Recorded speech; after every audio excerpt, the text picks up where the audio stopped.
Llamas, guanacos, and alpacas are inhabitants of the mountains of South America. These very distant relatives of camels have neither humps nor huge dimensions. But at the same time, the ungulates look like some kind of an alien with their big, intelligent eyes, fleshy lips, and long necks. They look harmless, quiet animals, especially since local peoples centuries or even millennia ago domesticated some species of these herbivores and used them instead of horses. But do not underestimate them. These herbivores are great fighters.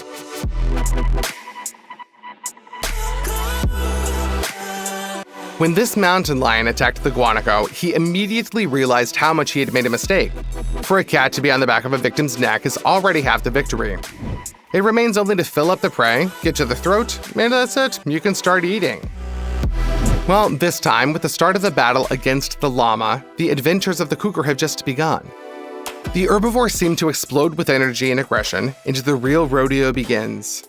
It seems that the puma is shocked by this development. The guanaco caused a real little earthquake here. It jumps from side to side, makes maximum altitude jumps, sharp jerks. It seems that it deliberately loses its balance in order to regain balance at the last moment, and the cougar was blown a little more to the side.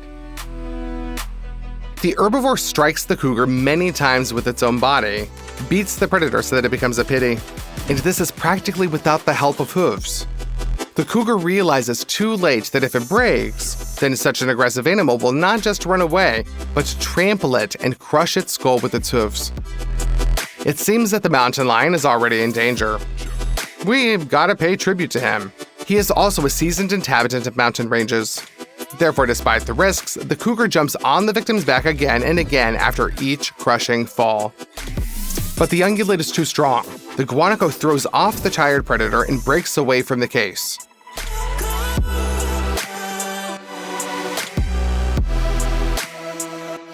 However, this is not always the case.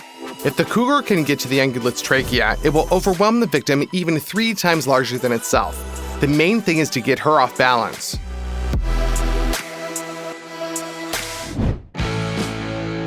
The birds that live in the mountains are among the strongest and most enduring in the world. And some of the biggest ones. Just look at how a mountain eagle attacks a goat that is several times more massive. This is the golden eagle, which is rightfully considered one of the most powerful birds in the world. They live up so high in the Rocky Mountains that there are almost no trees there. This allows golden eagles to use original hunting tactics because their victims have no natural cover. The birds attack the prey in low-level flight, knock it down with a blow, but do not finish it off during a struggle on the ground, but rise up with it into the sky. To defeat such a serious opponent as a large ungulate, for example, the bird throws its prey off of a cliff. After that, even if the ungulate remains alive, it is not difficult for it to finish it off. If it wasn't possible to drop into the abyss, then the golden eagle can continue the attack on the ground.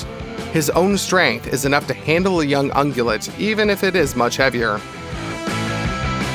In some cases, the golden eagle raises its prey really high. Then all that remains is to let go, and gravity does the rest. But if the slope is gentle and the prey is especially heavy, the bird uses a different hunting tactic. It knocks the victim down, and together, predator and prey, they roll head over heels down the slope. During this, the prey receives a lot of damage due to impacts on rocks, and at the same time, the eagle constantly works with its claws, hits the back and head, targets the neck and paws. A golden eagle strike is a combination of the power of a ramming attack and penetrating stabbing wounds from its claws. It's hard to resist this. Due to the acceleration, the force of such an impact increases significantly and resembles a collision with a small car. And the claws not only grab steeper than the jaws of a bulldog, but also cause damage to internal organs. With luck, the golden eagle can break the victim's neck or spine right during the first attack. And even if the victim avoids such damage, survives, and continues to resist, she will consistently lose strength due to injuries. The bird uses its beak only at the final stage of hunting, when all that remains is to finish off the defeated and almost immobilized prey.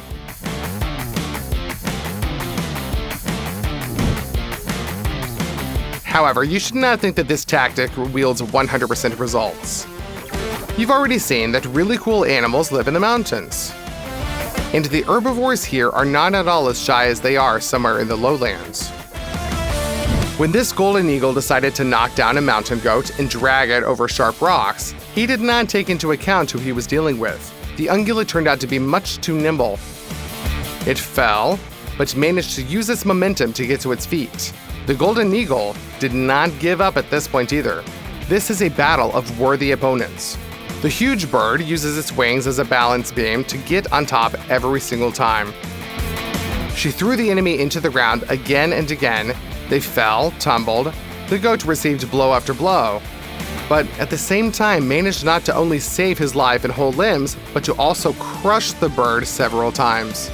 For all its size, the golden eagle is much lighter than a goat. At this speed, the ungulate almost crushed the golden eagle several times. The bird is in shock. 1 minute she's on top, clutching the enemy's back with her claws, and suddenly he falls on her, presses down with his whole carcass, and then turns over and hits his head on a stone. It could not have lasted long, but the goat was saved by its cunning.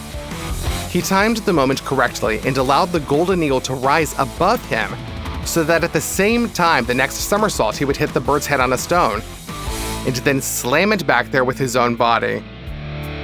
Surprisingly, it seems that the golden eagle is still intact.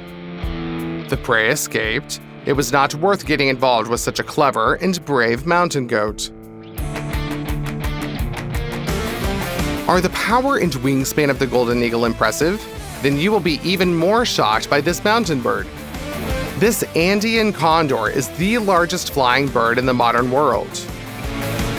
The wingspan of this feathered monster is over 10 feet long.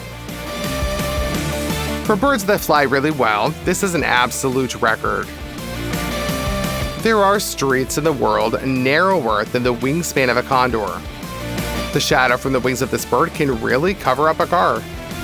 And when a condor is on the ground, its head is about the same height as a human. At the same time, the Andean condor is also the heaviest bird capable of staying in the air for a long time. Although some swans and bustards may be heavier, they do not really fly very well.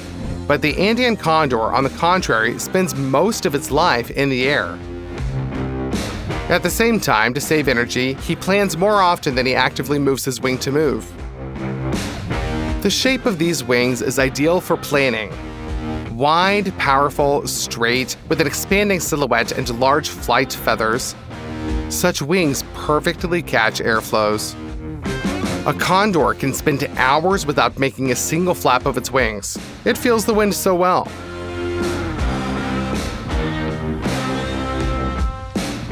On the other hand, the huge mass for a bird and powerful but devoid of aerodynamic advantages, wings deprive the condor of speed.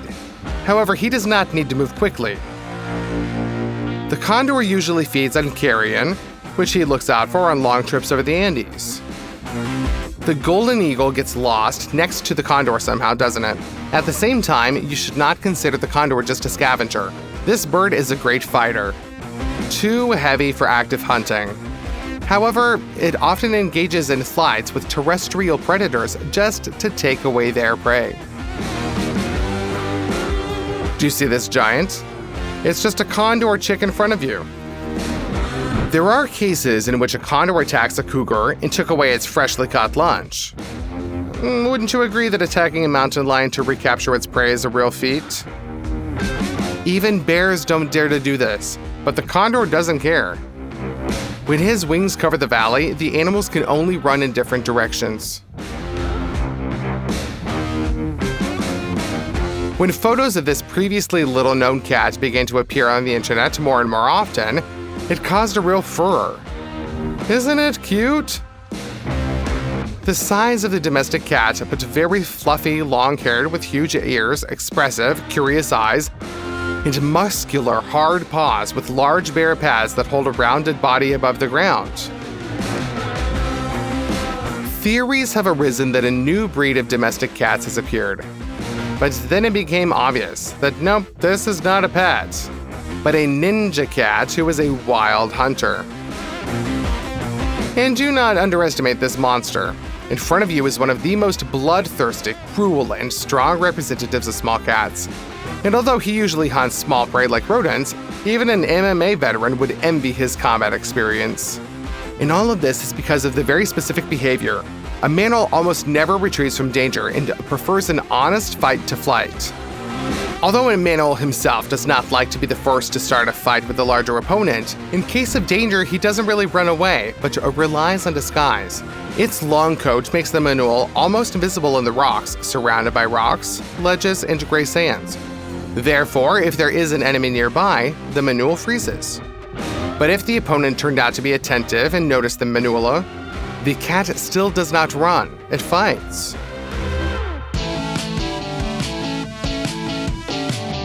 So, reports that the manul is a breed of domestic cat are wrong.